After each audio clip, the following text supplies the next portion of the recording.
If you've ever felt stuck between waiting on God and wondering if you should do something, well, this video is for you. Many faithful women are quietly asking, am I being patient or am I just being afraid to move? Women of faith are often taught to wait well, but not always taught how to move wisely. And that tension can leave us frozen, praying for clarity that never seems to come. So I've been in that position. There was a time when I kept asking God for direction. I had left my job. I didn't know what I was doing. And I was like, okay, God, I wasn't sure what I was doing. I didn't say I didn't know. I needed some courage. I wasn't being disobedient. I wasn't out of the will of God.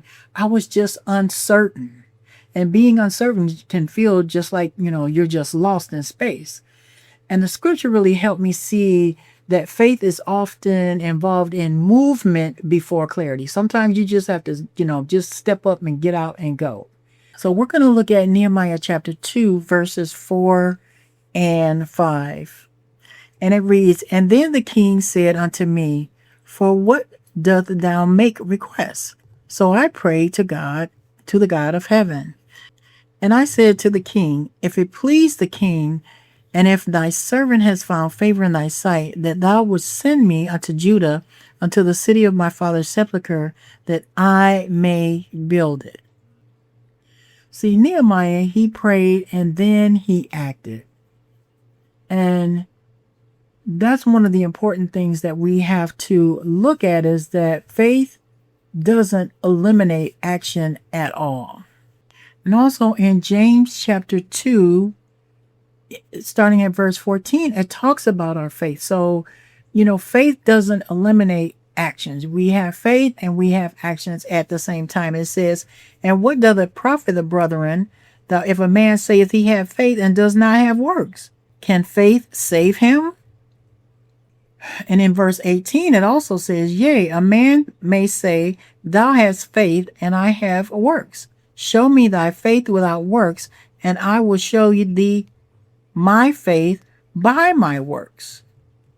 And in verse 20, it says, But wilt thou know, O vain man, that faith without works is dead? So faith without action really isn't anything. We have to have faith and action at the same time. I think God reveals to us as we go. And that's the point that I'm trying to make. It is as we go, God will give us clarity. He's not going to show me the next step if I haven't done the step. And I know you've heard this before. God isn't going to show us anything next if we haven't done the thing that he asked us to do at that time and at that season. It just doesn't work like that. We are people of faith. We are women of faith. We've trusted God. We've done the things that we've done over and over and over again. Look back at the things that God had led you to and through, and you can see his faithfulness. I can look back and see the direction by which God had led me to even where I am right now. Now, I'm not saying everything is perfect. It is not, because I don't think it ever will be perfect. However, I have to trust God in order to have faith in him. I have to be able to trust God. If I don't trust God, what am I doing here? Why am I even talking about it? Faith without action is dead. No faith, no action. You can have action without faith, but you can't have faith without action. Because if this is, I believe God, God is doing this and that in my life, and I'm trusting him for this, and I don't act on that, it takes courage. It takes wisdom. It takes all of the things. It takes strategies. It takes being clear. It takes all of these things combined into one. It takes God's perspective as well as our perspective. But if I know that I know that I know that this is what God said for me, then I am going to act on that. I cannot act on what other people believe. It doesn't eliminate action. And as I just said a minute ago, God often reveals clarity as we move forward. And then you go, oh yeah, then the light bulb comes on. And that's when everybody wants to be on your side. After it works out, then everybody, oh yeah, that was the right thing to do. Oh yeah. No, I have to take that faith and I have to walk across that stage and do whatever God is asking me to do by faith. Wisdom is prayer plus planning, plus action, plus taking the steps. And sometimes we want to create a plan and then when it gets derailed because it's not going the way we thought it would go, then we just quit. I know I've done that before. Oh, it's not going according to plan. That must not be God. And then I'm jumping ship before maybe even God is finished with that yet. So stay the course. Stay in faith, believing it. This is what God told you to do. This is a school he told you to go to. This is a job he told you to take. I know where I am now is what God has for me.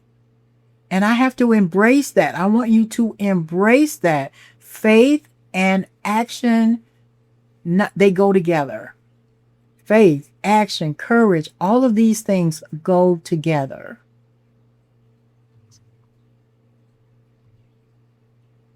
Now, waiting on God doesn't mean doing nothing.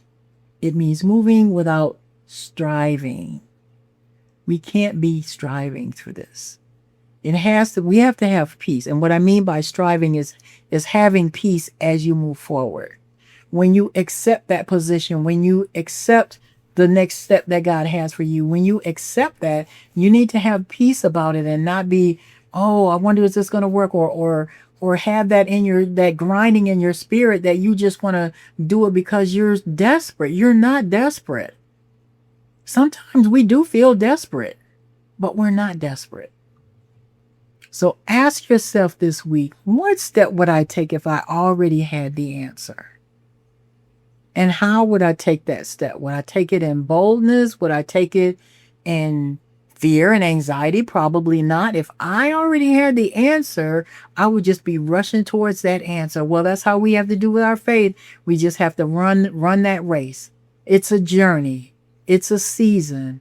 It's a time. It's a space. It's a place. It's what God has for us now in our season of life. We're over 40. We're not kids. We're mature enough to understand we have bumps and bruises from the choices that we've already made. We don't have to remake those choices again. But we do want to hear from God. You want to hear from God and you want to act on it. So your faith with works creates what God has planned for you. So if you want some help in discerning some of the things or what your next step is, I always like to help women identify their potential passion and purpose. And it starts with being clear about what it is that you wanted to do. So you can download a free guide that I created to just kind of give you some basics on the clarity and the next steps that you need to take. And if that's all you need, that's what you need to start. We have to be clear. I have to be clear because we don't want to just get up and waste our day and just be a sailing ship without the sails being open and just wandering around every day to day. We don't want that kind of life. We don't need that kind of life. We don't have that kind of time. Most of us, we don't like our time being wasted. We get to the point. That's kind of how I am. Just get to the point. I need to know where I'm going. I need to know how I'm going to get there. Father, help me. And he's giving me the plan. He's giving me that, but I have to work it. I have to work that plan every day. And the choices that you make every day, once you are clear with what it is that you need to do, are going to be profitable. It might seem like it's a longer journey or it's taking longer than you want, but God is faithful. He is faithful, and he is going to give you the desires of your heart. In the next video, I'm going to be talking about a good job or a God-aligned job. And you want the God-aligned job. So I will see you in that next video, and you have a great one.